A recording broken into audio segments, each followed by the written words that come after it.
The film opens in a forest in Ireland. A man named John is running frantically but seems to find himself coming back to the same place or past multiple signs that say point of no return with different numbers on them. An unseen force then violently drags John away.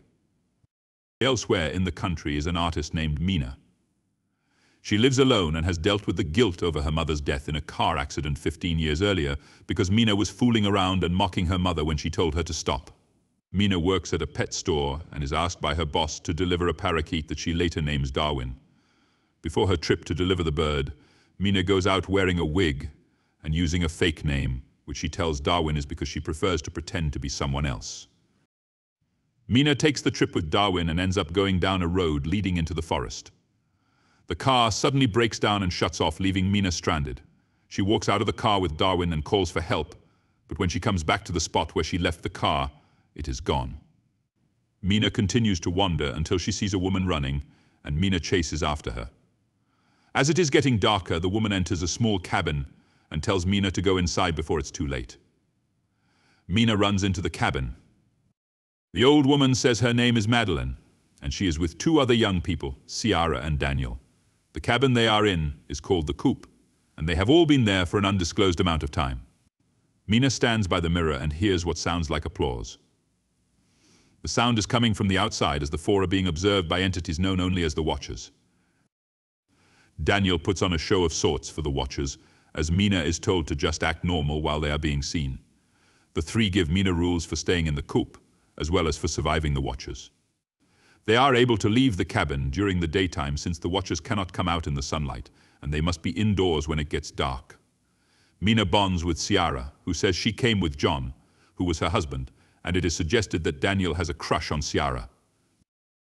Mina convinces Daniel to help her go near the hole where the Watchers dwell during the daytime. Using a rope to descend, Mina comes down and finds several artifacts. A Watcher then appears to approach Mina, making horrifying noises before stretching out a hand with 6 fingers. Daniel throws the rope back down to pull Mina back up. Back in the Coop, someone appearing to be John comes knocking at the door. The man can only be seen from his feet through surveillance cameras. Ciara really believes it is him, but Madeline forbids her from opening the door, as it could be a Watcher mimicking John to make their way in. Ciara tries to prove it's John by asking him what book she's reading, but John doesn't answer and is seemingly killed by a Watcher. After an argument, Mina and Madeline get left outside before night falls, and Ciara and Daniel bar the door to prevent the Watchers from coming in.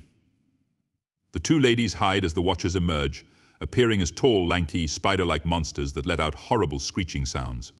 They stand by the window and watch Daniel while Mina and Madeline wait until the Watchers leave so they can get back into the Coop. The four discover a basement beneath the co-op that they never knew was there. Upon entering, they find several artifacts belonging to the professor, whose real name was Rory Kilmartin.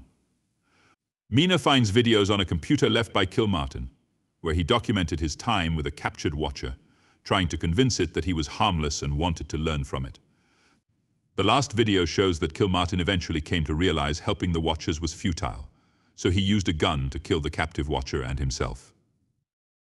Madeline then tells the others what the Watchers really are. They are fairies that once inhabited the world of man before being banished. The one time she got close enough to see a Watcher, she saw that it looked sort of like her, but more of an imperfect copy. The group then makes an escape plan to get on a boat once they go past the point of no return. They get to the boat as night falls, but Daniel gets killed by the Watchers, who then take on his form, while Mina, Madeline, and Ciara manage to get away. The women wake up as the boat makes it back to civilization. After settling back to normal, Mina goes to the university, where Kilmartin worked and poses as his niece to get into his office to fulfill his last request. There, Mina finds more documents, pictures, and a recording from Kilmartin discussing halflings and how the Watchers could have been used to bring people back. Mina sees one set of pictures and she appears surprised. Mina goes to Ciara's house to tell her that she believes that the Madeline they met was a Watcher the whole time, specifically a halfling. The pictures Mina found showed that Kilmartin was married to Madeline, but she died in 2001, and the halfling took her form. It was also the same Watcher that Kilmartin had captured, as he hadn't killed it, and it had assumed Madeline's form to return to civilization since it can walk in the daylight. Outside, Mina sees the real Ciara returning home, as the one she was talking to is the Daywalker. When Ciara arrives, the Daywalker knocks her out before going after Mina as Madeline. Mina talks the Daywalker down and tries to convince it that there are others like it out there, and admits it was not fair of them to be cast out from their world. She also tells the Daywalker that it has already understood human behavior because it is also half human. The Daywalker relents and spreads its wings, conceding that Mina may be right before flying away. Mina then goes to wake Ciara up. Mina then reunites with her twin sister Lucy after missing their mother's memorial. Lucy's sons then come to show Mina a drawing of her and Darwin, who she still keeps as a pet. Outside, the Daywalker appears staring at the ladies in the apartment, taking the form of a girl with a not fully human face.